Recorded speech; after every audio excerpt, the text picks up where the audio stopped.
which is problematic with my aging ears, but okay, well, I'll try.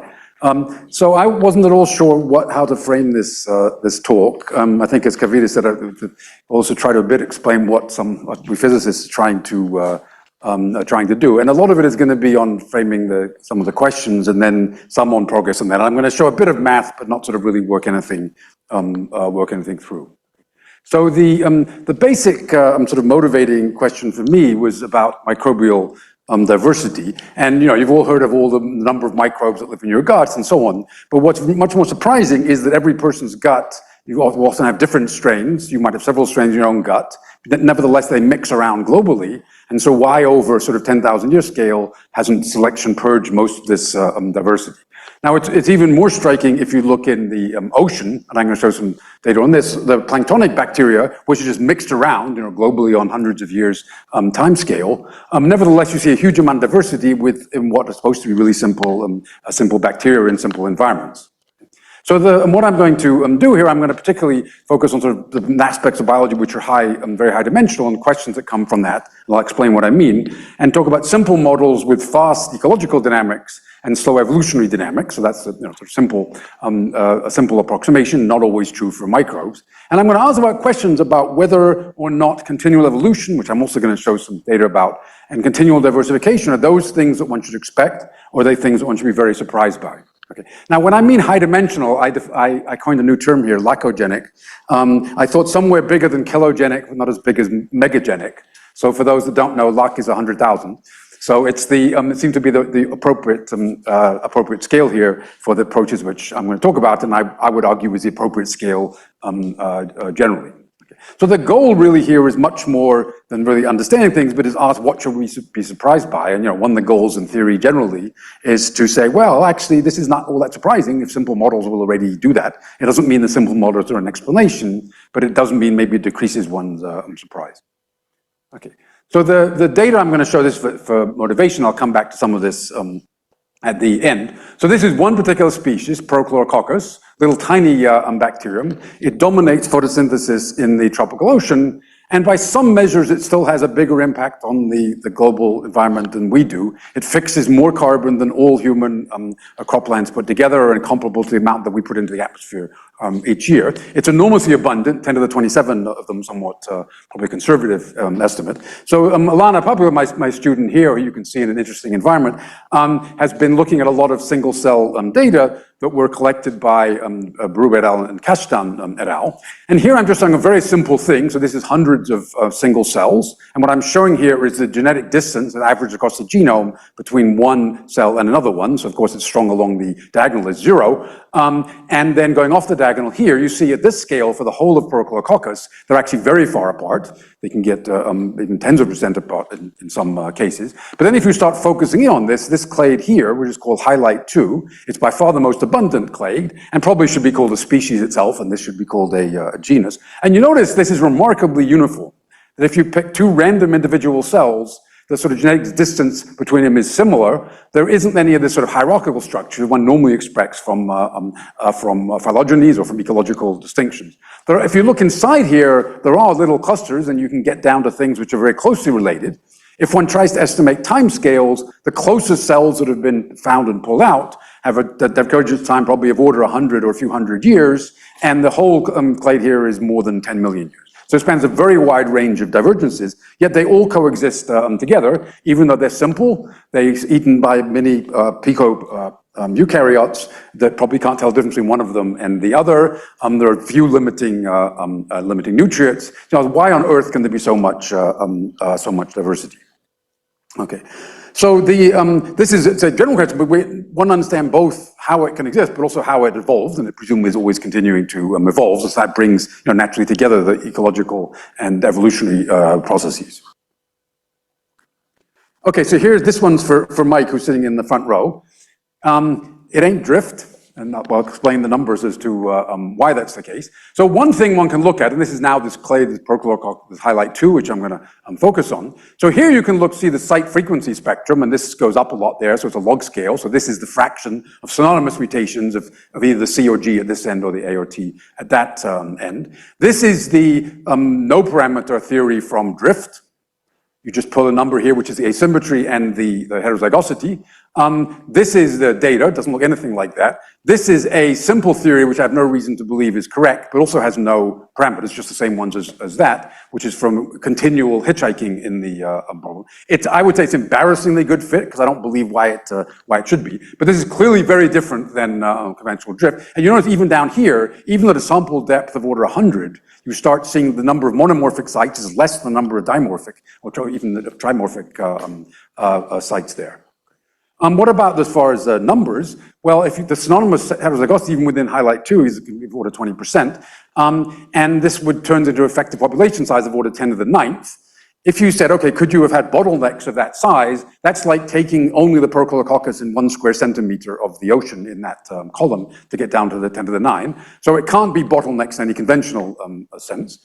The numbers are so big that the birth death stochasticity, which dominates the drift, really only matters for extinctions. Of course, the stochasticity from the mutations and from genetic exchange, but as far as the demographic stochasticity, the extinctions is what matter. So what are the explanations that are conventionally given for diversity? Okay, so one of them is the neutral ecology, which is the statement that all of the tree species in the Western Ghats, I think I'm getting the right place, are ecologically equivalent. It sounds very strange. Surprisingly, there are actually some predictive aspects of that theory as far as spatial correlations and other things. The problem is that for huge populations, any dynamics, which is essentially neutral, is far too slow for anything to happen on reasonable timescales. And so these things can't be neutral. There has to be processes going on which drive, relative abundances of strains, substrains, and so on, up and down. The ecological niches, the conventional favor of ecologists, they say, okay, well, there's details here. You talk about micro niches, but then you start pestering them and you say, well, do you believe in pico niches? For this, maybe you have to believe in yocto niches. Yocto is 10 to the minus 24, and there are about 10 to the 24 different genomes in Prochlorococcus. So presumably it's not a useful concept by the time you get to that. And particularly when you have a simple environment and seemingly simple organisms and spatial mixing, so that the competition really smears a lot of the gradients, but that's a lot of subtle aspects of that as well. Another one is continual evolution. I mean, we know that if you big populations continually evolving, you always get some diversity from that. But you still only get diversity going over a certain time scale. So the coalescent times and things in that, it's very hard to get those to be long, and especially to have a huge range of them. There's sort of 10 to the 5th range of times which we see. Okay. So another sort of popular words, which is that pathogens promote diversity. And I'm willing to believe this, but it'd be really nice if there were models that actually showed that. A lot of models that people do, you quickly wipe out the diversity of the pathogens, or you settle into a few of them, or you wipe out the pathogens entirely, or you settle into a few of them coexisting with a few with a few hosts. Someone would like to be able to understand this. And does one mean specialist or generalist pathogens? Crucial thing there, the stability to extinction. Okay, the other alternative, and this is the one I want to explore, is whether or not this kinds of extensive diversity is a general consequence of the biological complexity.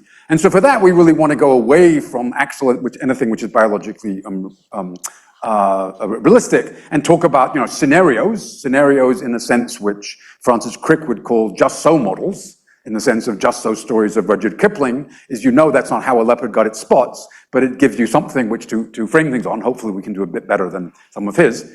And we want simple models theory, and the crucial part here is sort of robust understanding. We don't want things to depend on all the details of our assumptions. We want to be able to say, okay, here's the key assumptions. If that really goes wrong, something else is going to happen, and then kind of explore that.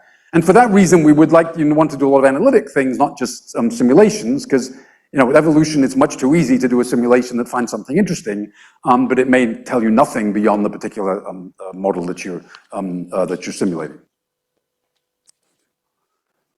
Okay, so what do we mean by the high-dimensional biology and the state? So let's look down at the molecular level. So the quantitative features that matter for a cell or for a multicellular organism, what I would call the molecular phenotype or sort of nanophenotype, all the properties of proteins, how they interact with each other, how they interact with DNA and so on, how they don't interact with ones they're not supposed to be interacting with.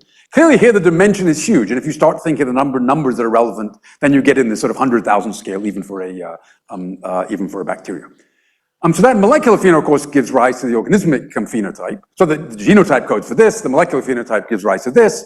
The properties of a cell, even a pretty simple cell, it does care about a lot of aspects of environment, and it does affect its environment in a lot of ways, particularly if it's lysed, and then there's a lot of chemicals that are released from that. So the dimension of that, just the number of parameters that determine that, is also large, not as big as this. And then there's sort of the environmental space. These are the chemicals in the environment, most simply, with which the organisms either affect or are affected by. And that's also, again, pretty big, even when one thinks a pretty simple environment. But the really big one is this, right, which is the one that the genotype encodes. Okay. So here's the crucial assumption, the crucial observation. But this, I would say this is something which can't be wrong in a certain sense. Okay. So if you have an organism in a pretty big population, I'm sure Drosophila is plenty big enough for this, maybe we're not, that's been around for a long time. Any mutation or genetic combination that's always beneficial under any genomic backgrounds, under any environment and so on, is going to have fixed in the population long ago. Right? So anything which is segregating the population is going to be something which is conditionally beneficial or conditionally deleterious, depending on the circumstances, depending on epistatic interactions, depending on who else is in the population, depending on environmental variations, which can be either coming from geochemical processes, physical processes, or from the other biology. Those are often the most interesting and important ones.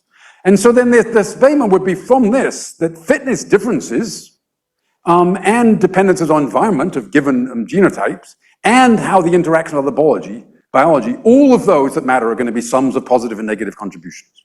Okay. And once you get things that are sums of lots of positive and negative contributions, then approximating those by roughly random is a good starting point, or at least a reasonable starting point, and that's something which has a long tradition in physics, going back to understanding nuclear physics. Okay, so I want to talk about various toy models. So the key caricature here is going to be approximate the complexities of the biology by randomness. We obviously have to say what we mean by that in any given context. And the hope is that there'll be some simplification and some universality in high dimensions. Okay, so and that's we know is true in statistical mechanics. We know it's true in lots of contexts. Certainly, it's true in a lot of aspects of cell and developmental biology. Is a lot of the molecular details don't matter for many processes we're concerned about. But we would sort of like to explore this in various aspects of the ecology and the evolution. Now, of course, I'm going to come back at the end and say, well, should I believe any of this? And that's, of course, what you guys should be interrupting and asking that along the way. Okay. Yes. Are you assuming something about VP being much larger than VE? No.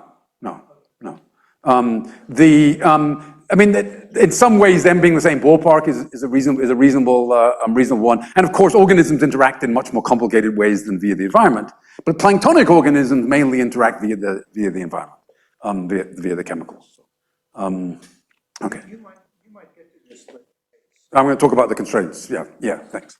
I mean, the questions which will precursors to things that I might say are great because that shows people are paying attention and is useful feedback. But questions of clarity or what on earth I'm doing and so on, please do interrupt. I know as being one of the chief interrupters, I'm not in the audience. I could come and sit down and interrupt myself, but I'd prefer. Sorry. Return exactly, and it's definitely a favor, right? I mean, I get very anxious and upset if I don't get interrupted with questions or criticisms and so on. So. Okay, so the feedback here is going to be, of course, important, the evolutionary, ecological dynamics, if it does anyone, but particular, in these kind of situations, the chemical changes in the environment from the population and all the feedbacks here, and this is really all via the organismic properties, all via the phenotypes. So I'm going to totally ignore the genotypes. There are some things that sort of find in some of the contexts where one would start worrying about that a little bit, but generally at the level of protein interactions, there are many different residues that can contribute and change that, and effectively it's like a continuous variable to a reasonable approximation. And that's certainly the one that'll give you all of the environmental couplings. Okay, so the basic questions I would like to ask is in the absolute simplest conditions, well-mixed environment with no temporal variations, so the external environment is just completely fixed. Can weak ecological feedback, so I think it's mostly things evolving, but I'm going to put a little bit of ecological feedback, can that cause continual evolution, even when there's no diversity or no interesting diversity in the population? That's the first one. The second is, can ecological communities evolve high diversity by small effect mutations? And I'll give some reason as to why one thinks one can't do that. So that's a puzzle. Sorry, I didn't.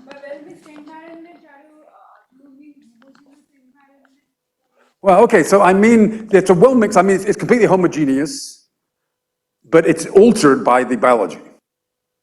Right, so you can't specify the environment entirely, you can specify some properties of the environment, like in an experiment, which chemicals you put in at the beginning of each day, but you can't, you don't know what happens to it during the day. But it's all shaken so that there's no gradient, it's a simplifying feature.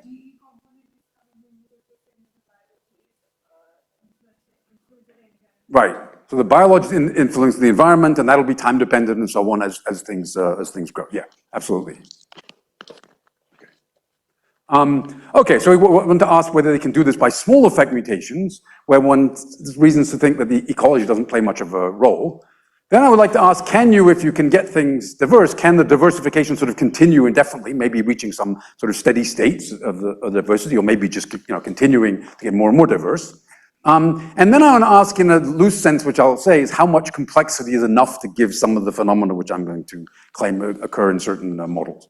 And right at the end, something which is closer to most people's ears' hearts, what are the effects of genetic exchange? Everything I'm going to talk about down to this point, I'm going to assume the simplest thing, which is asexual evolution, and then I'll say make some comments on this at the end. Okay, so there's a motivation for one part of this, which was my first question about continual evolution. So some of you may know the history of this experiment. So Rich Lenski was a field ecologist and tried to do experiments in the field, and then they got frustrated in not being controlled enough and they took too long. So he said, okay, I want to do them in the lab, I want to do them in microbes. I'm interested in ecology, but in order to understand what goes on in the test tube in the experiment, I'd better set up the situation where there's no ecology first and understand the evolution there. So he evolved in what was supposed to be a simple environment in low glucose, where you give them new food each day, they grow up, and then you dilute them and give them new food and so on. 12 separate lineages, intended to have no ecology, many routes found a higher fitness, very large number of different genes and different pathways could affect the growth rates in this environment. So there was a detailed analysis. This started a very long time ago. This data is going up to 25 years, and this is now, data is at least more than 5 years old. So this is going for probably longer than some of you have been alive, with big transfers done every day. And this is then sequencing that was done recently, and particularly my now colleague Ben Good did the detailed analysis on this. And what you see here, these are mutations which come up in the population, start at abundance too low to see, then they come up and grow, fix, other ones come up and fix, sometimes they come up in clumps. Clumps, I think Mike showed some things like this where they sort of come up in clumps together. This we sort of understand here. Initially, it adapts pretty fast, but then it sort of slows down and goes along here. Then something interesting happens here. Right? So this first bit worked pretty well in theory without ecology, including understanding how those clumps come up for asexual evolution of big populations. Then something else happens here. Things start going up and down. There's got to be some frequency dependence of what's going on there. So that's another word for the ecology developing. The way they're interacting somehow matters, how they're changing the environment. They're not interacting directly because you're always shaking them. But then something weird is going on over here. Over here, it looks like the rate at which mutations come up, how many they come up, and the rate at which they come up, isn't that different than what it was here. So it looks as if it's continuing to evolve and mutations accumulating at a similar rate than it was at this stage here, but you'd think it's getting slower and slower. It's supposed to be in the same environment. But it's not in the same environment. Here it's in the initial environment conditioned by the initial, the wild type. Over here it's in the environment conditioned by the ones that happen to be in here at this time. So this experiment certainly doesn't show it, but I think it's suggestive that mutation can continue to living slowing down in what's nominally a constant environment because of the change in the environment caused by the previous biology. Okay? So this is a motivation for trying to just think about really simple models and ask, is this something we should sort of be surprised by or not? Yeah. Is that middle bundle where the line involved ability, I think was citrate? No, that's another line, yeah. So these curves are all different in the different lineages. Some of them become mutators and they get a huge number of mutations coming up. you know, the mutation rate is so low in these measurements that everything that comes up is beneficial, basically. The total number of synonymous mutations that have come up all the way to the end is very, very low. Yeah, the other ones are all kinds of interesting things. They basically all do different stuff, even from the beginning. There are some genes that'll get mutated in multiple lines. I don't think there are any that get mutated in all the lines. And this is supposed to be a simple stress, okay? So it turns out this is not a simple stress. All the interesting things that go on are when they run out of food, they go to sleep and they have to wake up again the next morning. And so actually the ecology is complicated here. In some yeast experiments, my colleague Gavin Sherlock, we've actually tried to disentangle that, and you realize it's horribly complicated. Maybe not as complicated for the E. coli. So this is just, I say, suggestive. Yeah. This is one lineage only, yeah. No, some of them are similar. There's several that look roughly like this. There's some that look very different, yeah. And including this one, say, where this very late on some citrate utilizing one comes in and takes off, and which has multiple mutations that needed to do that, and which some are hanging out low and then comes up. But no, so they're overlapping, right? They're overlapping. So this is a big enough population, it has many mutations that occur on top of the same background before anything fixes. So as long as, in almost any microbial population in the lab, you get multiple mutations coming on top of each other on the same genome, and ones coming other genomes that are competing with them and so on. So it's a complex process, and that's the thing which there's a lot of theory in recent years, embarrassingly large amount of time by statistical physicists on trying to understand that. Just the simple asexual evolution in a big population. Right. As the population is large. Right. Yeah. And they come in the same time, and I say fix in groups and things.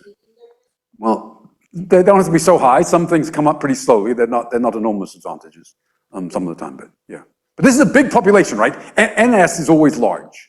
Right? The N on the bottleneck ends here in the scale of a 10 to the 6th. And the S's that come in, the things that tend to come in are the ones that have relatively big S. There are many more mutations that could be beneficial that have small s, and they get outcompeted by the ones with big S. It's called, clonal interference process. But they also then accumulate on the same genomes. Okay, so this is a suggestive, and it comes, trying to do this question here. Can the weak ecological feedback cause continual evolution without diversity? So the models I want to do here, and this is now a very abstract model, so I've got some high-dimensional vector x, which is my phenotype, a continuous quantities, dimension d. I'm going to start with the idealized and simple situation. I've got a fixed environment. I have a fitness landscape, which is a function of phi of x. Only one genotype at a time. A mutation rate is low and with small effect, so it's like a little change dx. Selection is fast, so if the fitness of the mutant is higher, it takes over fast before the next mutation. So the absolute simplest situation. And, except for a little bit of stochasticity, the evolution basically goes deterministically uphill in the fitness landscape. Right, so this is ones draws pictures of things with several fitness peaks and how you come towards the fitness peaks, and depending on where you start, you go to different ones or environmental changes and so on. But those are all low-dimensional caricatures. Okay, so I'm going to ask what happens in high dimensions. So the crude model here is to actually say it's just deterministic, just going deterministically uphill. So this has then come to the question, dynamics in high-dimensional random landscapes, which is a subject which has been a lot of attention from statistical physicists and probabilists in recent years. Okay. So what are the types of fitness landscapes? Well, I already said the low-dimensional ones, they have a few maxima with different basins of attraction, saddles between them, like passes which control which the evolutionary trajectory will go towards. There's high-dimensional ones that are simple. They happen to have very many dimensions, but there's only a few peaks. So in some, when it gets close to a peak, it still converges those. And then there are high-dimensional rugged ones, which are sort of generic for high-dimensional landscapes, but they have exponentially many maxima. So if you exponentially in the dimension. So it's a huge number, even 10 dimensions would have very many maxima, and even more saddles that sort of determine where things go. Okay. So if we were looking in that kind of landscape, we can just, again, sort of schematically draw pictures. The saddle points control which the maximum go to. So here's a basic saddle point there. But then you also have these are saddles with two unstable direction. They'll determine which of the saddles end up affecting what direction you go. And you'll have saddles of all number of directions which are unstable and directions which are stable, and that's called the index of that. So what happens is the trajectories start wandering among the fitness is gradually going up. It's uphill, it has to. The index of the saddles it goes near is gradually going down, but it never really commits to any peaks. It gets close to sort of borderline stable peaks, but then goes off in some other direction. And it actually sort of it keeps moving all around this phenotypic space, but getting slower and slower. Of course, where it goes is very sensitive to initial conditions or to perturbations, but it never really is settling down. Now, of course, if you're in some dimension like 100, it will eventually then go to one of the maxima, but there's a whole intermediate range where it'll keep wandering around. Yeah. What you might imagine is the dimensionality of saddle points would be critical. Right. Because if you Right. basically have low dimensionality and high either positive or negative eigenvalues Right. around that, Right. then you basically wouldn't be stuck here. Right. Right. So is there any kind of random theory on? Yeah, so there's a huge random theory on random matrices.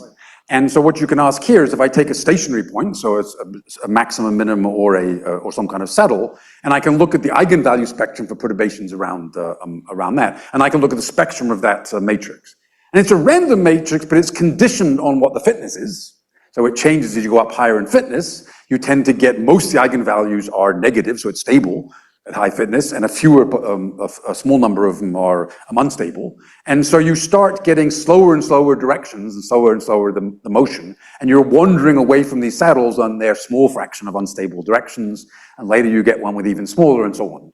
So it's a complicated thing. There's a lot known about it and a lot you can actually work out for this simple model which gradient is in. So it's kind of like Fisher's model where as you get close to the optimum, your saddle points get lower dimensionality. Yeah, but that's still a low-dimensional model. I'm gonna show a model which is a sort of generalization of that, which has all the features in it. Yeah. If you put in mutations, then of course you don't go directly uphill. You go a little stochastically. That doesn't really change things so much. The same basic behavior comes in, and again, one can actually analyze some of that. Okay. So now what happens if I have environmental modification? Okay. So now I want to talk about the fitness, which depends on the phenotype and depends on the environment. Now I can only talk about relative fitness, so it's the relative growth rate in environment E I can compare two phenotypes, X1 and X2 there, and I'm in environment E, like, for example, the concentrations of the chemicals. Okay. Now I'm very against naming lots of things ohms, and say, even when they started doing genomics instead of genetics and so on, and people just stick ohm to everything, but I think this is one which I'm in favor of putting an ohm on, because calling fitness, even though it's got two S's, pretending it's like a single thing is extremely misleading. If nothing else, it's a function of everything in the environment, and so I really want to talk about this as a function of two things. Of course, the direct interaction with others and things come in as well. So I'm trying to sneak this into the scientific literature. Okay. You've got to work in dimension ohm as well. Dimension? No, I don't like that one. And this one I think it really means exactly what, the same sense as genome rather than genetics. It really does mean that it's something which is very complicated, has very many parts to it. Okay. But now here's the crucial bit, right? The population will change the environment slightly, how it interacts with the chemicals. So I can look at the environment with one population that has grown to saturation, then that will change the environment, and the environment will become a function of the phenotype of that resident population. It'll also depend on external things that I fix, but that I'm fixing, so I'm dropping that dependence. So we can think about what happens is if you move in an environment, you can move in a landscape and you go uphill, but you can move if you're in mountains and you go on a snowscape, okay, in some fraction of you live near snow-covered mountains, then what happens is you try to go uphill, you make uphill, but you drop your microphone along the way because things go back down that weren't supposed to. So what happens, of course, you start, some of the time you make the snow slide a bit, and you aren't any higher, and as you go higher or get steeper, then that happens more of the time, and eventually you always think you're always going uphill, but you actually don't get anywhere, right? So you're still, if I think of it in terms of mutations, there's still mutations coming in and fixing, that's your steps. But then the environment, you slide back down, but you slide in some different way, right? The environment changes from them. So this is the toy snowscape model. And this is what's called adaptive dynamics. And particularly Michael Dobley and collaborators have done lots of interesting work on this. Okay. So the basic process, I've got an occupant. It affects the environment, determines the environment. I get a mutant with a slight change. It's going to have a slight different change of fitness. But the crucial thing, it's fitness in this environment. Right? Then supposing it comes and takes over, so if this is bigger than the 5x in that environment, it'll take over and it'll change the environment by a small amount. Okay? So the dynamics in the phenotype space, it's no longer gradient descent because of this fact here that it's changing the environment as it goes along. So if you're thinking like going up the gradient, but you're also going a bit sideways, and that sideways part maybe can dominate if you don't have any much places that you can go up. So there's a magnitude of this feedback, a dimensionless parameter, doesn't matter, which is very small, which can be very small, and I'm interested in what happens with a little bit of ecological feedback. Whereas clearly with lots of ecological feedback, you're going to get that playing a role and can continue, and that, Michael and Clara looked a lot at that, but I want to ask the question, what happens if it's very small? Okay, so here's an example of what happens with feedback. So the saddles are going to control which things, where things go. So here's a trajectory coming, the saddle determines it. But now if I have a bit of feedback, what happens is I come towards the saddle, the environment changes slightly because of my evolution, and I can go off in a different direction. So I can clearly go in different ways with a little bit of feedback. And we know the dynamics of the saddles, but it's possible that this doesn't do very much. It just changes somewhat where you go, but not very much. So it could be you still keep slowing down, you go somewhat different places than you would before, but it doesn't really change anything. And that's a sort of question, does it sort of change your local dynamics or does it really change the global one? Well, the really interesting thing is that for these very high dimensional landscapes, it really changes the global behavior. And so what one finds is that for any feedback strength, you'll get red queen dynamics where it evolves forever without slowing down. So its fitness will never go up, this function phi, as a function of the x and the e of x, will go up initially, it'll slow down, and then it'll keep on going, wandering all around, and it'll actually wander all over the phenotype space, so it won't just be little local changes. Okay, this happens for any feedback. What the fitness will gradually go up to some point, and the index will go down the saddles, and then at long times, which scales in some way with delta, the dynamics is chaotic, it's technically deterministic high-dimensional chaos because I had no stochasticity. A crucial bit about this is that what Michael Lasser calls the fitness flux. That's your parent weight of fitness increase. That's your steps that you're taking uphill. That's how many mutations fix and how big the S's are of the mutations that fix. That goes to a constant. So initially it slows down as you get better and better, but then these environmental changes start coming in, and this will go to a constant, which is, qualitatively like what was hinted at in some of Rich Lenski's experiments. Okay. So this already tells us then that a little bit of ecological feedback making continual evolution is something we shouldn't be surprised by. It happens in simple models. And not only happens in simple models, but these are somewhat generic models, is it doesn't depend on a lot of the details. Yes, I think this variable is strongly rugged. So every time there's a feedback, I expect the environment to become strongly. No, it changes some small amount. The feedback changes the environment by a small amount. Yeah, but why should I expect it every time to be strongly rugged? No. So I'm looking at the different classes of landscapes I can look at. Right? I can look at low-dimensional ones, I can look at high-dimensional ones that aren't rugged, and I can look at high-dimensional ones that are rugged. So I'm looking at the high-dimensional ones which are rugged, and then they tend to have certain features in common. Does high enough feedback smooth out the ruggedness? If you have very strong feedback, then you just become chaotic easily, and yeah, the ruggedness doesn't matter that much. You'll go scooting around, and not even your fitness won't even get that high, and so on for that. So this is sort of the issue of principles. If you have just a small effect. This previous cartoon that you were showing us about the saddles, Yeah. the data was very small. Yeah. Those directional changes, would that happen generically for any direction that you come into? No, but it'll later on happen for the next time when you're coming to saddle in a different direction, right? So it'll happen in that generic way. It's continually happening. You can, for example, you can do things here like take out the population at one time, keep a sample, put it back in later, and ask how it does against the current one, right? And so there's non-transitivity things that go on there, which sort of have to be that are associated with this. Okay. So now I can ask this question of how much complexity is enough? What do I need to get, something like a rugged landscape? So I'm going to say a really simple toy model. And this is looking at the molecular scale. So I'm looking inside the cell. So I've got a phenotype, which is all the properties of proteins and so on. The dimension of that already said is huge. And I've got many nonlinear constraints. The proteins have to interact with each other in the right way. They have to not interact with others. Loosely speaking, if it's a well-evolved organism, those are going to be soft constraints. You can push around them a bit if you're selecting on some particular organismic phenotype, but they'll be there as soft constraints. And then I'm going to take something, which is I'm going to take each of these constraints. So this is a constraint here. I'm going to square it.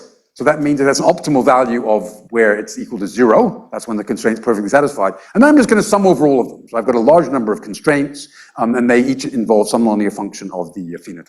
And then my fitness is just minus the sum of all these. Okay, so the Fisher's geometric model would be like where you only had one term in the sum, and this was a simple function. But this is something more general, and it turns out you need more complicated functions to do this. And you need this with very many constraints. If you didn't have as many constraints as this, then there'd be a lot of redundancy, and it would probably lose genes and so on, or start doing more complicated things. So it turns out this model here, I now say, okay, let me consider these as being random functions and adding them up. This is enough to give you the feedback with very simple environmental effects.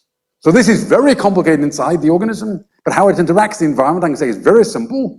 It's going to interact with it in the environment. It does best if its x points along one direction. So h is a property of the environment. The fitness is higher if it points along the direction of x, and it's just very simple, no ruggedness there. Okay. Then what does the feedback do? The feedback just slightly changes what the best environment is. So it just slightly changes that, and there's my parameter again, delta coming in some matrix here. Okay. So with small delta and the limit of the dimension is high, this one goes into this red queen phase, and it keeps evolving around. The phenotypes keep changing. They almost satisfy the constraints. I've got a soft constraint here. Okay. So this does the red queen dynamics. It has two phases. It has a phase where it's not strongly constrained, and then you can actually find near where the right direction, and you can go in that direction. You then tend to get stuck if the environment changes, the external environment. But if there are many constraints, then you will just keep wandering around forever.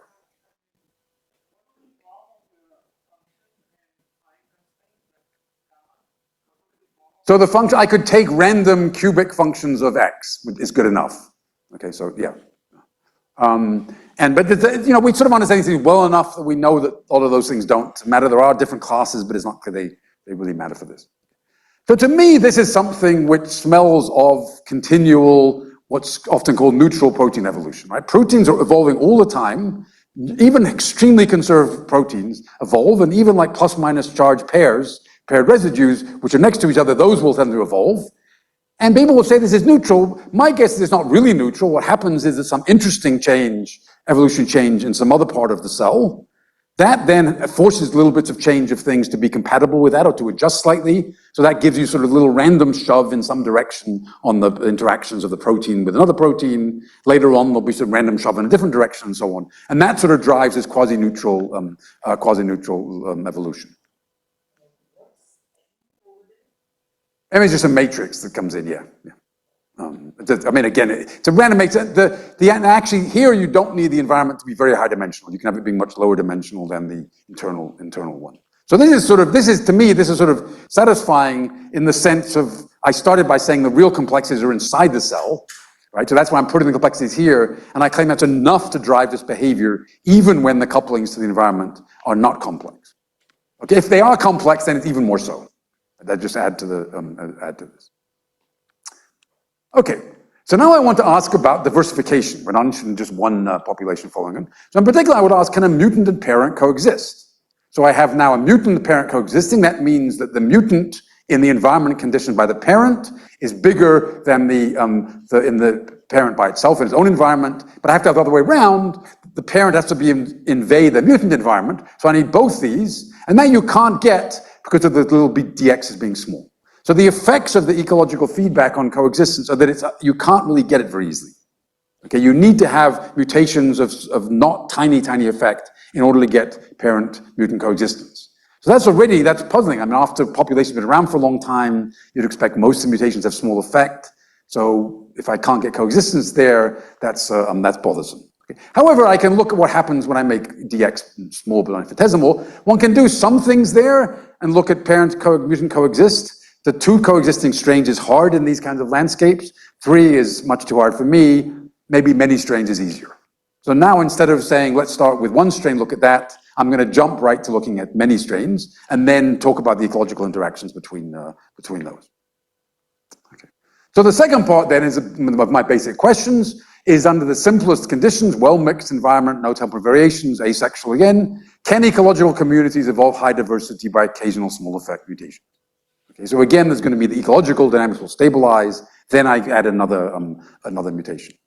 So this is work done with 3 graduate students. As is appropriate here, these 2 are Indian, and this one has an Indian spouse. So I was heavily influenced by this subcontinent. on this. Okay, so this is now something which is completely standard in ecology. This is modeling interactions between many species. The species is labeled by Greek index 1 up to k. The population dynamics is generalized loci Volterra. That basically it grows exponentially, but the rate, or dies exponentially, but the growth or death rate is coming from some basic rate. Then there's a carrying capacity. It saturates by competing with itself, and then it has some interactions with others. Okay, so each one has its own carrying capacity. This is really for doing different species. This assumes, of course, that each one has its own niche. And we're interested in strains within a given species. We don't want to start off by assuming each has its own niche. And Bob May, way back when, and many people since, have seen that if you increase the number of species here, the ecosystem goes unstable. So you can't just keep packing more and more species in this model, even though there's no general sort of phenotypic restrictions on that. So what we want to look at is the closely related strains. I say the simplest with economics is fast. So we have a bunch of strains. Initially we throw it together. We see that you get some extinctions, but you get a stable community of the survivors. And then we look at mutating one of them and look at slow evolution. We don't want it to assume any specific niches. We want the interactions to be determined by the properties of the organisms, by their phenotypes. And then, of course, the populations, the size of the populations and the phenotypes of those strains will modify the environment. Okay.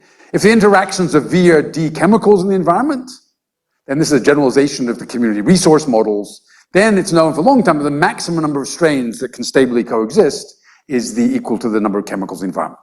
People will normally say it's the number of resources, but more generally, it's the number of chemicals they interact with. So this is not something you can get huge diversity from, at least not naively, but let's at least try to understand this case where D is maybe modest, maybe 100, something like that.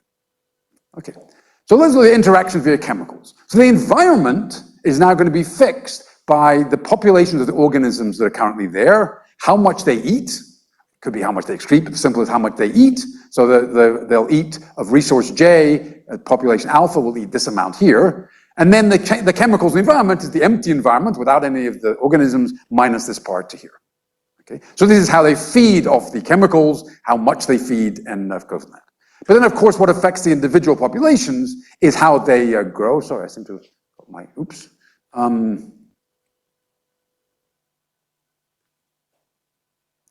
Okay, sorry, I got two lines mixed around. The population then are characterized by how well they can grow on this chemical. So this is how efficiently they use that chemical. So the phenotypes are this and that. And if you look at an invader, then invasion fitness is what the growth rate of this invader is when it's not affecting the community, right? When it first comes in. And that's going to be determined then just by the resident environment times these growth rates. That's the fitness. And the phenotype then is 2D dimensional. I got two vectors to describe the phenotype. So then one look at the ecological dynamics, and as you look at, it goes to a stable community with some extinctions. That's fast. It turns out the simplest model is sort of like a loci Volterra model with a particular form of the interactions. But the way we actually do things to make things simpler is we just sort of keep the total population fixed by hand to make things simple. Never mind. Okay. So what you find is you get a stable community.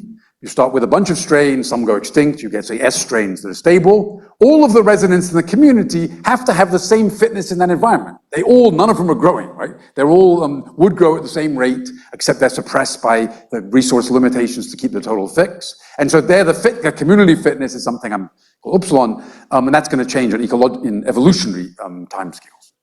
If I now put a mutant in, it'll have a slightly bigger phi, then it'll invade. If it's a beneficial mutant, it'll come in, but then it can feed back and change the community, and then change this as well.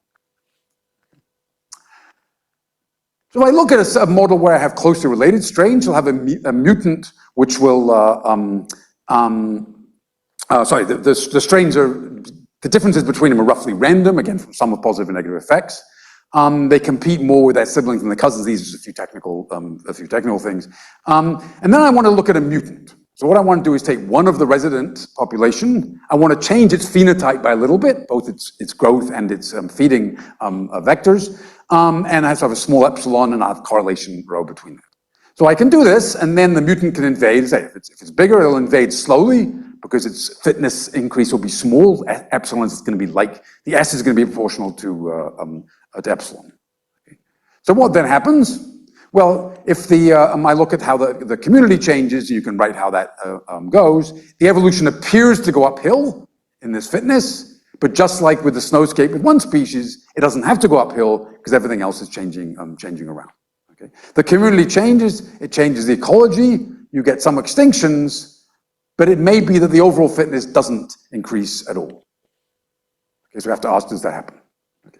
So if you want to ask what happens when I have weak ecological feedback, well then it turns out there's some model that one can actually analyze in detail, and what one finds is that if you have sort of unrelated invasions or huge effect mutations, that this goes into a red queen phase, where you have a species saturate at some value, much less than what it could be, and you gradually turn over the species population, a new one can come in, on average that kicks one out, the size of the community stays the same, it continues to evolve, continues to turn over, doesn't get harder to invade, and the dynamics just continues forever. So this is ecological, eco-evo red queen dynamics.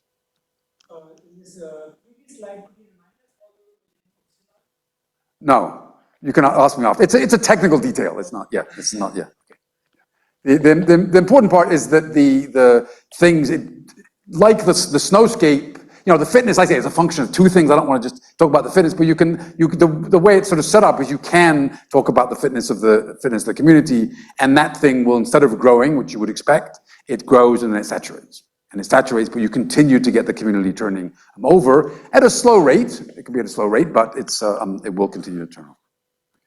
So now what happens if I say that my weak ecological feedback, so I want very small effects of the mutations. So I have small effect mutants. The epsilon is the difference between the parent and the mutant. And then what I do is I look at this community and what happens as it invades. And this is showing the dynamics on many successful invasions. I don't know, a very large number ran through here. This is what happens if my invaders are unrelated. You see the community just bounces around. The number in the community stays roughly constant, just bounces around. But if you have these small effect mutants, then it crashes. The diversity crashes, you only get occasional parent-mutant coexistence. Quickly you go away again, and it doesn't happen. So this is sort of, I would say, is what I expected to happen. If you have small effect mutations, it's hard to get parent and mutant to coexist. If you can't get them to coexist, you can't get the diversity to begin and start taking off. Right? The diversity has to start somewhere, and one of the ways it has to start is that. Of course, I'm not allowing for speciation by moving things apart. I'm making the most difficult situation to get interesting things, which is when they're all mixed together. It also gets harder and harder to invade. It gradually creeps up. It's like what you would think of in a fitness landscape. It gradually creeps up, gets better and better, so the community gets harder and harder to evade, and it's not interesting. Okay. This is when the ecological feedback is relatively weak. If we now make the ecological feedback stronger, then what one finds is that if you look at the parent and mutant and you ask, can they coexist? You find initially they're very unlikely to coexist, but then as you go along with time, you find it gets more and more likely, and then it gets to a steady state where there's sort of 70% chance that a mutant that can invade can coexist with its parent, even though it's a tiny effect mutation. So that's something which is really surprising. And what happens is that the system sort of self-organizes the landscape. It sort of flattens the landscape in a way that the parent and mutant can coexist. And if you ask Akshay over there, he can explain this. He's thought more about it than I have, I think. Okay. The community fitness comes up. Initially, it grows. It gets sort of hard to invade, and then actually comes down again. And you get this very flat behavior. If we look at the coexistence, you find, depending on the epsilon, it'll come up, and you again saturate, and you get continual turning over. It's going to go slowly because of the epsilon is small, but it'll keep on going. Okay? So here we've got a continually evolving community by small effect mutation. Okay? The ecological feedbacks, again, they're small because the effective mutations are small, but nevertheless, the ecology can dominate after some time. Right? Initially, it doesn't. Initially, it just looks like what you would expect. Small effect mutations, each individual is going to get better. Each individual strain is going to get better and better. Okay. If you look at the phylogenies here, so you can either start with one and then diversify, or you can start with many, and then after a long enough time, they'll all have the same common ancestor, and you can look at the phylogenies, you can look at how related they are here. So here's the strains on the two axes, how related they are. Here's the phylogenies. There's a coalescence time, which is the ballpark of what you expect. They spread out over all of phenotypic space. They continually are branching and extinction, so you've saturated the size of the population. And at least so far, it's pretty hard to find quantities that make this look different than a neutral Kingman coalescent. Okay, there are subtle things about the close to the leaves, but a lot of the main features, it seems to look pretty similar. So this is again something looks like some kind of effective neutrality. Even though it's all driven by selection, there's of course extinctions is an important important part, and the continuing branchings and so on. Okay. So again, something that sort of looks like it's something simple, even though it's very complicated. Okay, so the next thing I want to ask is then was the most interesting part, and I'll just say very briefly about it to give a flavor. So this is asking, can I do much better than the number of coexisting types, which is limited by the number of chemicals I'm interacting via? Can I do better than that? Can I get communities which can coexist, which are much bigger than you would expect from the classic bounds that you can't have more than the number of resources, or more generally the number of chemicals? So can communities evolve that have much higher diversity? Okay. Now these communities can't be stable. These communities are stable, that would really say, without any extra features one puts in, that you can't get more than D species, strains coexisting. But what about unstable communities? Who says the communities have to be stable? That's what everyone does. That's what you can analyze easily. But life ain't like that. Right? If you take seawater out and you bring it into lab and you measure the abundance of various photosynthesizers in there or other one, they go bouncing up and down all the time. So there's no evidence that you actually get stable communities, particularly when these things are all mixed together. So can one get interesting things from unstable communities? Okay. So the particular example here, which I think is to me is going to be the essence of understanding at least some of the interesting features, which is to look at host pathogen dynamics. In particular, I want to look at the planktonic bacteria in the ocean, so they're wandering all around, but they have a problem. If this has a phage in it here, right? And then this infects it, the phages go off. The phages go wandering around. They have to go a long way before they find another host. So they're not likely to find a close relative of the original one. So the phages have to be somewhat generalist. They can have variant activities, but they have to be somewhat generalist. Okay? In the case, you put in realistic numbers, they're about 1 kilometer away by the time they find a new host. Okay, so we want to consider this this possibility. So we're going to consider something very simple: generalist phages, multiple strains of them, multiple bacterial strains. But the bacteria are going to all be in the same niche. They're identical except for their receptor, and the phages are identical except for the tail. So again, I want to do absolute minimal assumptions and ask, what can I get in this situation? Here. Okay. So what is the basic things that happens and sort of why people think it promotes diversity? It's basically sort of kill the winner dynamics, ecological version of that. Okay. So supposing I've got one bacteria in blue, this is coming up in the population. If that comes up in the population, then the phages that do well against that bacteria, those phages will come up in the population, like showing up in black. But then those phages can be killing other bacteria, so the red ones will drop down when that phage came up. So then the phages, the ones which the phages were killing, will drop down, and the phage won't do as well anymore because its host out there. So there is a natural tendency to get this cycling. And in the classic Lotka-Volterra model, the ideal one with one host and one pathogen, they go into a cycle. Now that turns out to be very special. Generally the cycle will collapse or blow up and you'll get extinctions. But this is a sort of analogous thing. The basic features there are right, that you will tend to get these ups and downs in the population. So you'll tend to get blooms and busts in the population. And this is shown on a log scale of the populations of the various strains here. As soon as it's hard to get cycles when you put in lots of strains. You sometimes get cycles where there's a few dominant strains, and then there's a bunch of them that are just hanging in there. But generally, this is sort of in early stages in understanding chaos. It was realized that by the time you've got sort of 3 oscillators coupled together, you tend to get chaos. And so if you start putting them in and they all survive, you're likely the dynamic will tend to go chaotic. Cycles are sort of very sort of non-generic. Stable things and chaos are the sort of more generic possibilities when you have complexities. Other questions sort of on the setup or the basic dynamics here? You have kind of rare strain effects that might keep things from happening longer. So as the strain gets rarer, it's less likely to attack. Yeah, so I'm gonna, that's, you're preempting me again, so. Yeah, so there's, what happens if a bacterial population gets low, right, or you're a new mutant coming in, whose receptor is slightly different, there won't be phages around that'll attack you, you'll be able to go up for a while. But if you start doing too well, then the phages do against you will do well, and then you'll get this blooms and busts. You can get, with small numbers, you can get stable coexistence. The natural thing when you've got these big variety here is you don't, it'll go unstable. So what happens at long times is these fluctuations get wilder and wilder, and even if your populations of size of Pleurococcus or ocean phage populations of 10 to the 28 or so, you will drive extinctions. Okay. So what happens if you just let this run is most of them go extinct, you get left with a small number. Okay. And the small numbers then will tend to be in a cycle with a small number left.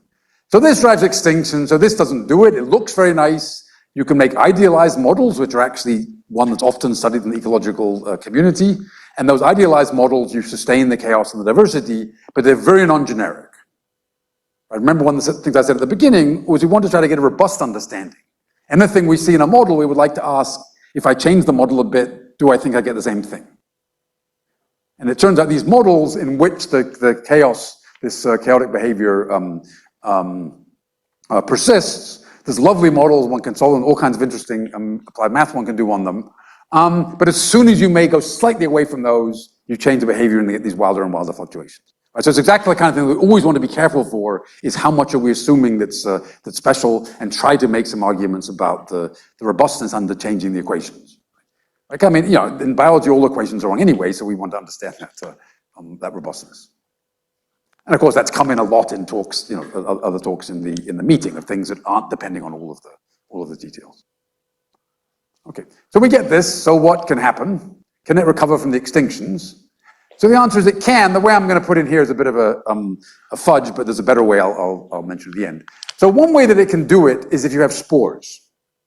Okay, now, or where they go quiescent. So they go quiescent, they're neither getting killed nor growing, but they can die. Of course, if you put spores in that don't never die, then of course nothing goes extinct, and so you can get them coming up and germinating and so on. But these are spores which have a long lifetime, longer than this, but they eventually do go extinct. So you ask, can you stabilize this? And you find that some strains will go globally extinct. Their spores die off before they can germinate enough to be able to produce more that will grow to big enough populations to be able to make enough new spores. So there'll be some that will die out. Sorry. What happens is that you get strains that will persist for very long times.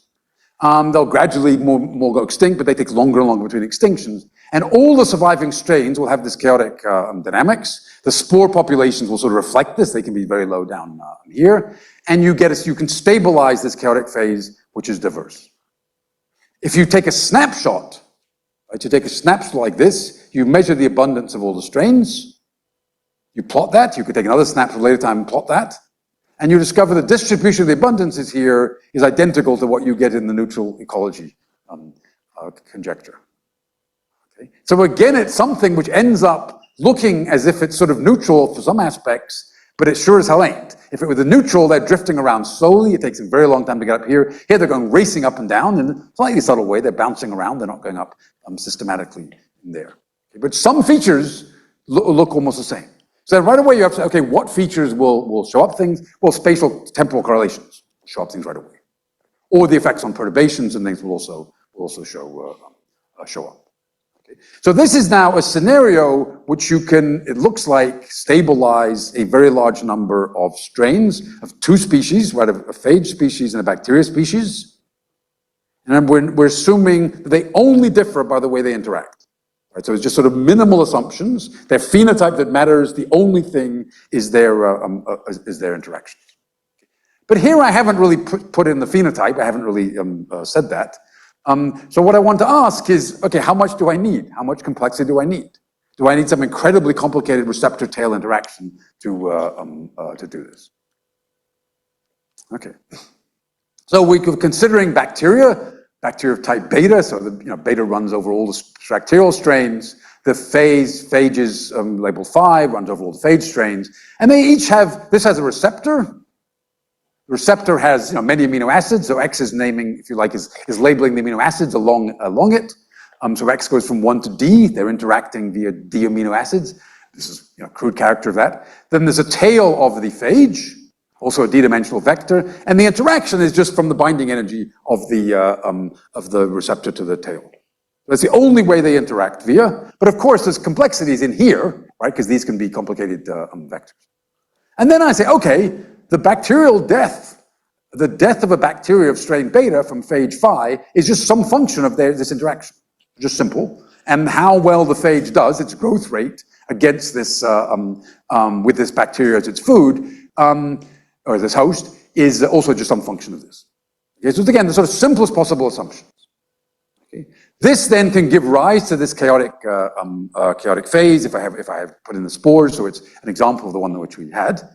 Unfortunately, if I take the simplest assumptions here, then the maximum coexisting diversity I can get is how long these vectors were of the interactions. So if they're interacting via protein of contacts in 20 amino acids, you can get, well, okay, I don't know, 50 you could get coexisting because it's a bit more complicated than with all the amino acids. So this isn't very interesting. But as soon as I make these something more biological, so if I just say, if you're a phage killing a bacteria, if you can kill it all you want, if you kill it harder and harder and harder, it's still dead, it doesn't matter. Right? So the death rate of the phage from the bacteria from the phage saturates, so they should be saturating nonlinearities. And the same as the phage growth rate, it's saturated by how fast the phages can reproduce inside the bacteria. So as soon as you put saturating nonlinearities in here, then you can get much higher diversity. Even if the dimension's 4. So you've really just got two, list of 4 numbers, they're interacting with another list of 4 numbers for the phage. So this seems like it's a way you can already get relatively high diversity from very, very simple phenotypes. So I didn't actually need the organismic phenotype dimension to be large to be able to get quite a bit of extra diversity. If you look at the interactions between the phages and the bacteria, so this is, the black means it's very infectious against that one, the white means it isn't. These are the ones that survive in that box. You can't tell the difference between those ones and these ones. It's a community effect, right? Each of the bacteria that survives, it's the whole spectrum of the phages and their populations that is determining that. And similarly for the phages, what the population of bacteria and what the other phages are, right? Because if someone else, a phage is killing the one that you like, then you're not going to do as well either. So this says that we can get at least pretty high diversity from simple biology with no assumptions of niches. I didn't have any space in here, no niches. In there, the bacteria are identical except for their receptors. Okay, so now I want to come to my, yeah.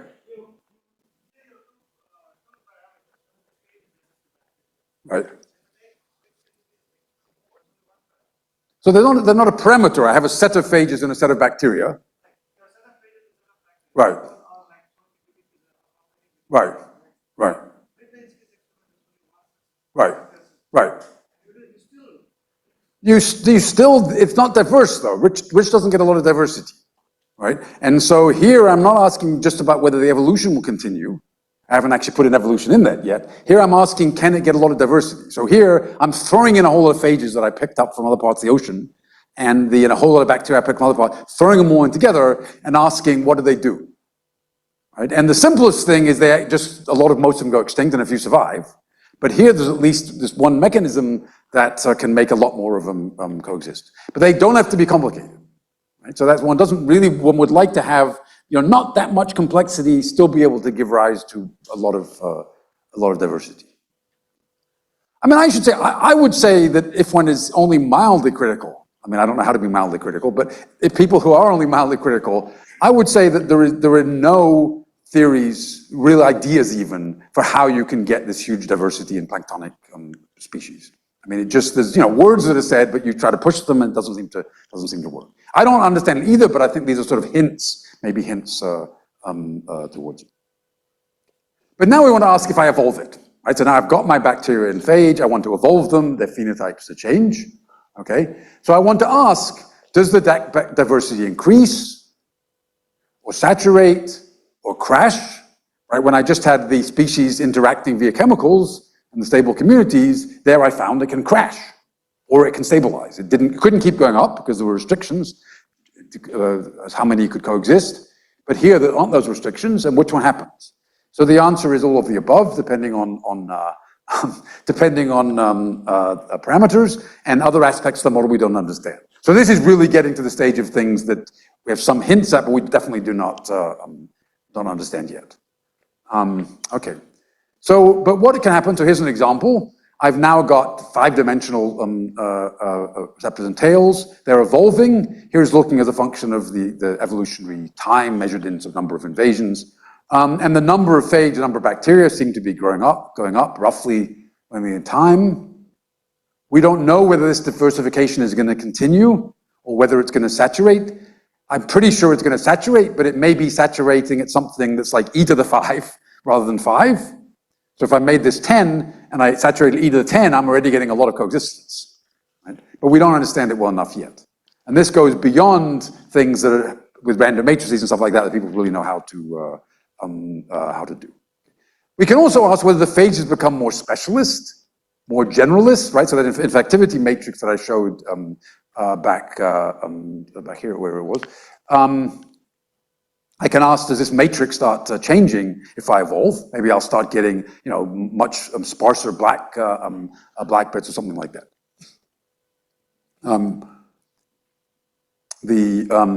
Okay. So, but this is, so I say, this is really in the stage where it's completely open question. No. So okay. So there's a dirty secret which I didn't say. So I'm actually starting with 50 types. So what the 5 is the 5 is how many parameters I need to specify the receptor and the tail, right? So I just have 5 numbers that I choose for the receptor, 5 numbers I choose for the tail. I multiply those together, take dot products of those vectors, and that gives me the energy, and that's all that matters for their interaction. Okay. Now here, it turns out this system is very hard to get going from only having 2 or 3 initially. So it turns out if you start with 10, it tends to crash. So we're actually seeding it with already having quite a few. Okay. This is also how we did it. Yeah. So that was also that. Yeah. This is just it turns out with 4 you don't really get. I mean, we don't understand it. 5 seems to be enough to get a lot here, but we don't really understand. We also don't understand why it's hard to nucleate. Right? So we can't just start with one bacterium phage and mutate them. Then you always just keep one bacteria and one phage, or the phage goes extinct. So it's unlike the communities with resources, where I can start with 1, I can evolve that. For a while, it'll mostly be 1, then it sort of gets harder to do better, then it'll start having mutants that can coexist with it, and then it'll diversify. So that I can start with 1 and see the diversification. Here, for reasons we don't understand, it's very hard to nucleate this many coexisting. I mean, we have some loose ideas, we don't really understand it. So here we're starting with 50 or so, 100 of these, and then it's getting up to be many, many more, but we don't really know whether this is going to continue or not. So then if you start a lot higher, does it fall down or does it build on that? Well, so what'll happen if you start up here, it'll tend to drop first and then come up. Yeah. So it's, and some of those sort of transient things we have a little bit of understanding of, but say the general things we don't understand, and there are slightly special things that were in the model here that they're robust to small changes, but may not be robust to substantial changes. And so this we really is something we don't understand. But now I'm going to get to something which I don't understand even more. Okay, but so far in these eco-evo models with the weak feedback, what we found is a lot of situations where the rate evolution can occur, continue forever, without slowing down, without specialization. What we don't understand is whether whether you can continually diversify. Okay, we know with various examples where you saturate the size and it just keeps turning over. So it's very much red queen evolution still, but we don't know whether you can get really enormous diversity. Right. Whatever is a public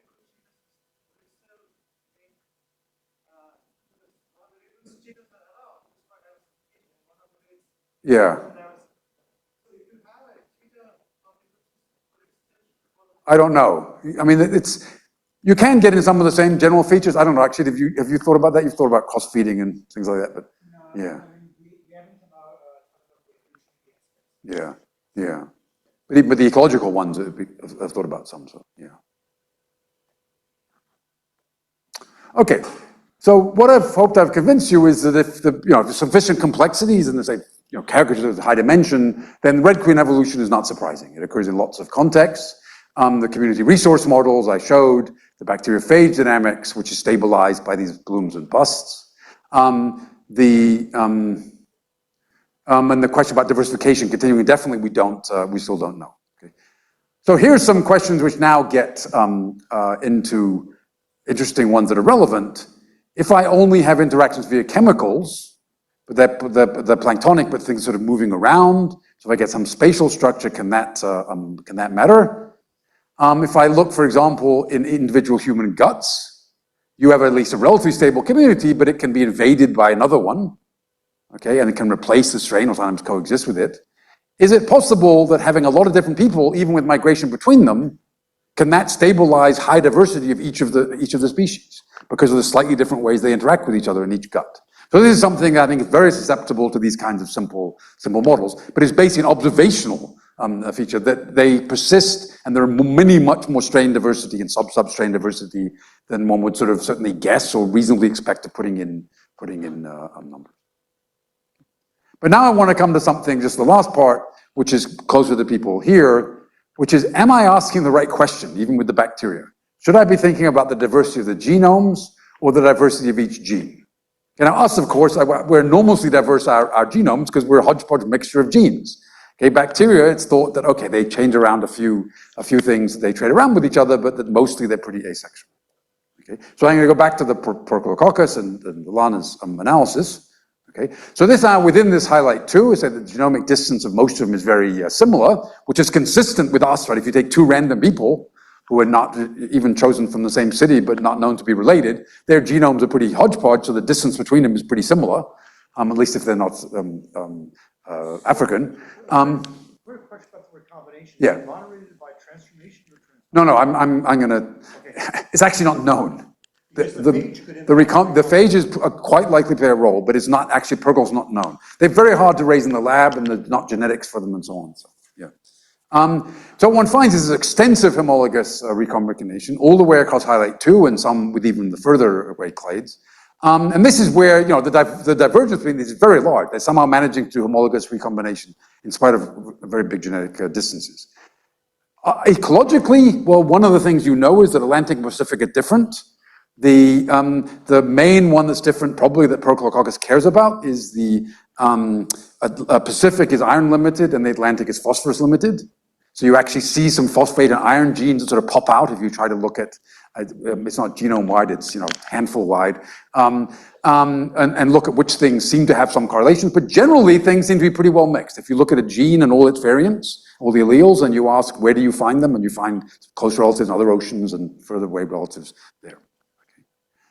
Roughly, and this is a crude example where they've come very far, roughly speaking, each gene, or if they're separated by 10 kb or so, seems to have its own phylogenetic tree. But there's so much homoplasy here, so many mutations occurring many times, it's actually very hard to make phylogenetic trees for the genes. So one wants to have some other measures to ask about the linkage, to look about the linkage along the genome. So the linkage, right, is the correlations between alleles in one loci and alleles in other loci. And a typical measure of this is little r squared. For reasons to do with the subset which we were looking at here, this is not very deep, but this is how it decays on a log scale separation, and this is a random shuffle. So that by the time you get to 10 kb, it's basically decayed to being random, which suggests they're just randomly mixing up on these large scales.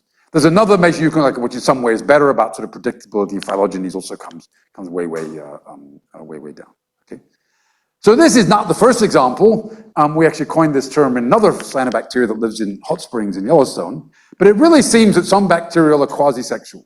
They're a good approximation, random mixture of different alleles of each gene on large scales. Some of them, in particular this one in Yellowstone hot springs, if you look at the ratio of the linkage correlation length to the distance between mutations, it's much more sexual than we are.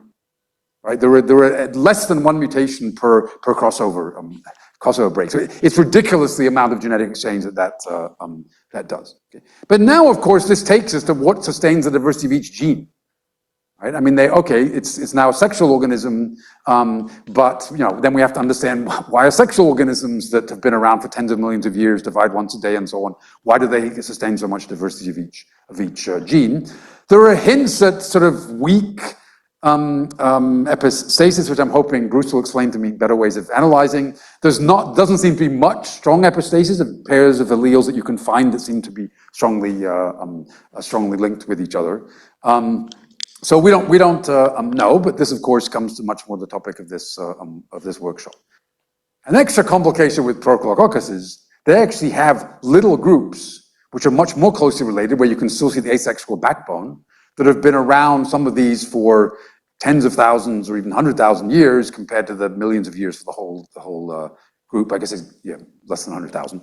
And so what picture one has for the dynamics, evolutionary dynamics of this, our guess is there's some sort of asexual blooms, something does better, but then if it gets to be high enough, the phages just attack it and it comes back down again, and then its genes will mix with everything else. So these do not seem to be incipient speciation or something which is going, because they seem to randomly exchange genes with everyone else at the same rate as everyone else exchanges with each other. Okay, so it seems to be some transient thing going on there, some very interesting evolutionary dynamic. Okay, so here, guesses that the phages are playing a role. So now I just want to end by saying the things on a close connection here.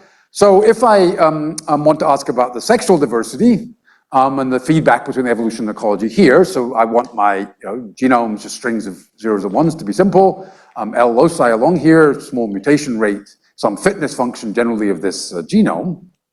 And then I want to just ask for perfect linkage equilibrium. So the only things I have to worry about are the frequencies of each of the alleles in the population, the PIs that you've heard a lot about. These will be then independent of each other, and the dynamics of these then just involve the average fitness in the population, how that depends upon the particular allele frequency here, plus a bit from the mutations, right? So that's the population dynamics, and this of course has been talked about a lot here. But I want to look at this in the limit of where I don't have a handful of loci, but I have if I think of these as being individual sites along a genome, I have 100,000.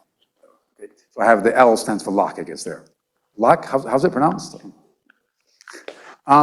So the question one would like to ask here is, what are the long-time dynamics?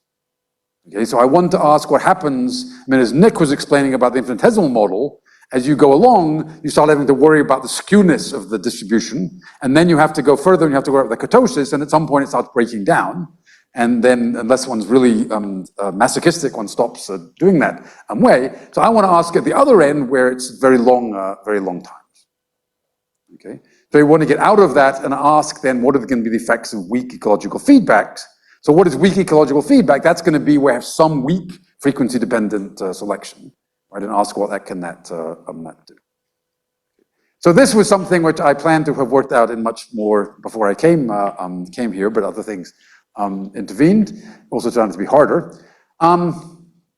So the one thing which I presume is very well known is if you look at the dynamics coming from just the simple the population dynamics here, you can't get any maximum in the middle. You can't sustain there's no balancing selection can't sustain things here. You have to, the only maxima you can have are at the boundaries, meaning where everything is fixed. Okay, it could be fixed in one way, it could be fixed to be a 1, could be fixed to be a 0, but the only possible maxima there. So it means if you wait long enough, if the number of loci is not too large, you wait long enough, you're always going to get fixation with just a little bit coming from the mutation, so they're not fully fixed. Okay?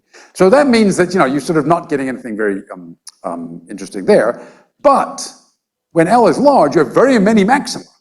Right? If you have this epistatic landscape, you get very many maxima, lots of settles, and maybe the dynamics here of the allele frequencies is going to be similar to the high-dimensional landscapes of where you just kind of keep wandering around. So what would that be? Well, most things would come close to fixing, sustained just by mutations, but then one of them would realize that, okay, wait, things have changed enough, I'm going to now go over here, because the epistasis, that would change something else, that would go back over there, and you'd get things continuing to gradually evolve, but getting slower and slower. So, you can do a quantitative model with just quantitative traits and which have an optimal value, and just add up the effects of these to make the fitness. And again, the simple assumption is, okay, you make the coefficients random because some of the positive and negative effects, and that's what one has a chance of doing. Right? So I want a very large number of quantitative traits, a very large number of loci, and mix them together in a simple fitness function. Okay. So what one happens is that for L very large, then it does do this behavior, the wandering around the saddles. The average fitness of the population will gradually increase. It has to. It has to go up under these dynamics. But it doesn't really commit to any genome. We keep flipping things around. Okay. Now, in practice, even if you do things where you've got 10,000 loci and stuff like that, and try to optimize other things, it doesn't keep on going very long. You'd find a maxima relatively easily. But we can then ask what happens if I put in a bit of the ecological feedback. So I'm going to put this in by just doing a little bit of frequency-dependent selection. So I'm going to now say that my optimal value of my quantitative trait is what it was initially, and then a little small perturbation, which is going to be associated with what the population average of all the other ones. Right? So each of them they're affecting the population, and I'm just going to add a little bit there. And then what I would like to ask is what happens when I have just a little bit of this ecological feedback. Okay? Now the important thing there is as soon as I do this, the matrix that determines dynamics is no longer symmetric, and that means it's no longer going uphill in the fitness. It's now doing this wandering around, and maybe it can keep on going. Okay? So the conjecture, and I was going to ask for them not to broadcast this part of the talk, the last few minutes, but the conjecture is that for any small epsilon in a limit of large enough, limit of infinite L with this ratio fixed, that you get red queen evolution. It'll slow down, the fitness will saturate, but then you'll gradually keep wandering around. And not only will you wander around, but many of the loci will keep fixing and unfixing and then flipping around. It isn't just a small number of them will keep flipping, you'll get many of them. And numerically, it certainly does that for modest values of epsilon. We sort of have a little bit of understanding of what might happen. Ideally, it would think at some number, some fraction, which depends on epsilon of the alleles, will always be segregating and resegregating. Maybe even all of them will be. So this is a conjecture. It's something which some of the methods used here don't really work. One has to use other things which are much less well developed. Okay, so just the lessons and the questions. So the first, maybe one of the main measures, the high dimension is very different. All the intuition one has by talking about, 1 or 2 or 3 really goes out the window by the time, oftentimes you get to 100, and certainly by the time you get to tens of thousands. In simple models, small ecological feedback gives rise to red queen evolution. So this intracellular evolution of sort of quasi-neutral protein evolution driven by, weak coupling in a simple way to the environment. Then with the communities interacting via chemicals, they saturated in the number of strains, but they then continued to evolve without slowing down. And then say the sexual populations in linkage equilibrium, there's at least regimes that do this. Whether they really do it with small feedback, I don't know at this stage. So of course the question here is this relevant for anything? Right? So really this was a question of what one should be surprised by. I'm not claiming relevance to any particular situation. An obvious one I already alluded to is, how high dimensions do I need? How much ecological feedback and so on. I would like to have better caricatures if I'm going to do a caricature of the constraints inside a cell. Each constraint only involves a few phenotypic properties. So I'd sort of like to have sparse interactions. Would of course like to understand the effects of time-dependent environments where the external environment is changed by time as well. But here's where I'm willing to use evolvability, I guess in a very different way than it was used the other way. I would claim that long-term success of an organism or group of organisms, meaning leaving descendants of other species in these coming from, that you almost have to be in the sort of red queen evolution of your dynamics. Otherwise, you're not sustaining enough diversity. You get too committed to some particular environment. You're not flexible to move to other ones.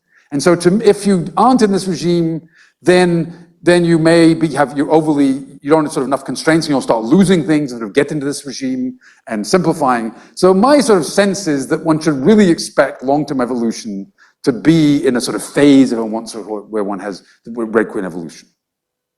Okay. Okay, that's some, it's sort of conjecture. What do I mean by that is not quite clear. But I think this general behavior of things turning around, but not seeming to have any systematic improvement of things, and dynamics where you would have thought a stable community should be there, that those things one really should expect. And somehow, if things are much more static than that, to me, that's where I would be surprised. I'm not going to just, this last bit on adding spatial structure, which gives you sort of rise to all kinds of new ways of sort of stabilizing diversity and things, but that's all preliminary, and I've gone on too long already. Thank you.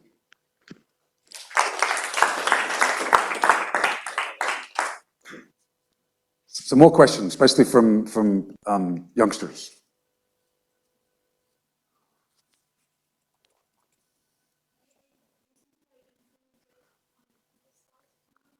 Yeah. How far back? One more just does it matter how you construct your on the following slide? Yeah, okay, so let me, I went through this too quickly to even say what was here. So this is sort of, right, this is the simplest model that has the epistasis in a non-trivial way in terms of quantitative traits. And I want to do it in terms of quantitative traits, because then I can say that's the way they interact with the environment and so on, right? So this is just the simplest way of doing it. And this could be probably a sparsish matrix, it may not matter so much.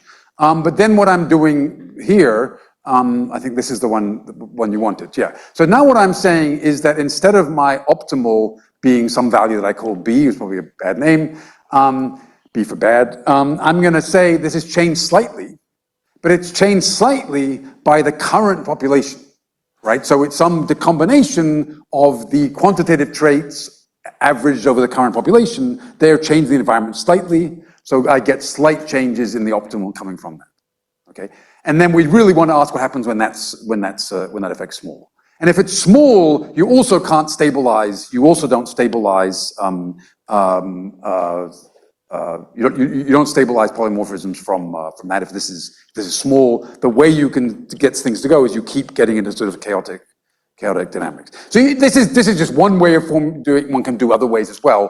But the crucial part is that all these kinds of ecological feedbacks, you no longer have a sense of uphill. You think you're going uphill. The way, whether the allele will increase in frequency or not depends on how its impact on the overall average fitness population. But what it already is in the population is affecting it, but is not affecting that derivative you have to do to go uphill. So the part of how the frequency of an allele enters in here and affecting the environment, that doesn't come in determining whether it's going to be increasing in frequency or not. So and that makes it that you no longer going uphill in anything. You think you are, but you're not, and that gives you the possibility of getting into this chaotic red queen phase.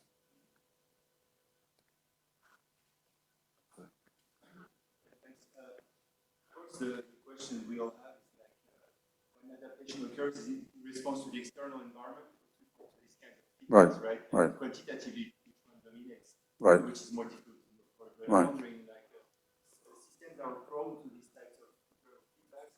When you add a changing environment, would amplify these effects?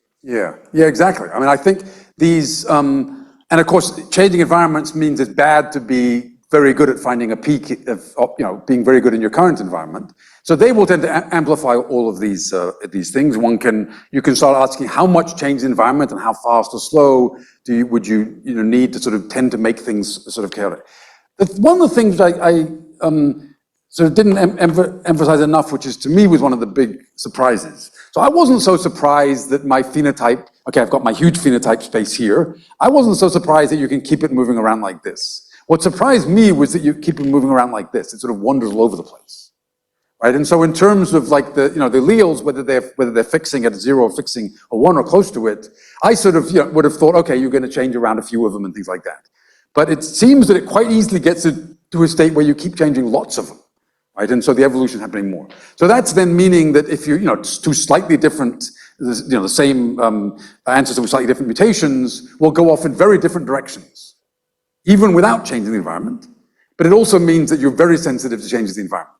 So how soon in the future the change in your environment will affect your evolutionary future is going to be sort of related to these effects and what kind of phase you're in. Yeah. So this has short-time predictivity as well. So if you look in even the simplest ones with just one thing that's evolving, then it has some inertia. You can say it's going this way. It's going to take a while before it starts changing direction much. So you do have the short-time predictability, but not the long-time one. And I say that's that's related to how things go at long times go wrong in looking at things in terms of means and variance. Yeah. It's a very special. Right. Well, no, I mean, if there isn't any change in any feedback of change in the environment and it's time independent, then you are going uphill in fitness, right? Then the fitness is well defined. The fitness is a function of the genotype. So you are going uphill, right? And that's the same with this. Yeah, but right, with no frequency dependent. And it's the same with in perfect linkage equilibrium, you can, you write down what it is the average fitness that you're going uphill in without putting the frequency dependent selection stuff. But there's another part which maybe looking, I mean, obviously I'm assuming something about the form of the landscape. Okay, so I'm assuming something about the randomness of the landscape, and then one has to explore saying, okay, the particular assumptions that I'm assuming that make it so I can do things, how robust are those? And that was partly why I made this, this concrete model where I had modeling all these constraints within the cell, and the sum of squares of things was which is quite a different form of the random landscape. In fact, the strict way of doing that, you actually have a surface in which the fitness is identical, and you move around on that surface, and there's some horribly convoluted constraints on that surface, and then you ask, if I push, can it actually find a way to here, or does it keep on going around, right? So that's a very different kind of landscape. And those seem to be pretty similar. There are random landscapes that arise in machine learning things, which seem to have very different sort of statistical properties than the kinds of ones that physicists have been dealing with, or physicists, playing around with evolution and ecology. So we don't really know, but there are a lot of sort of general features of the very large number of maxima, and having most maxima having some very soft directions near them. So if you're near a maxima, slight changes will push you off from it. The sort of very stable maxima are very hard to find. They have very small basins of attraction. So I think that behavior is probably pretty generic.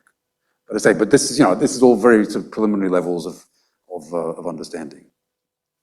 Yeah, I mean, in a certain sense, in some ways you can, right? So there's this very nice experiments of Olivier Tenaillon some years ago where he evolved E. coli at high temperature.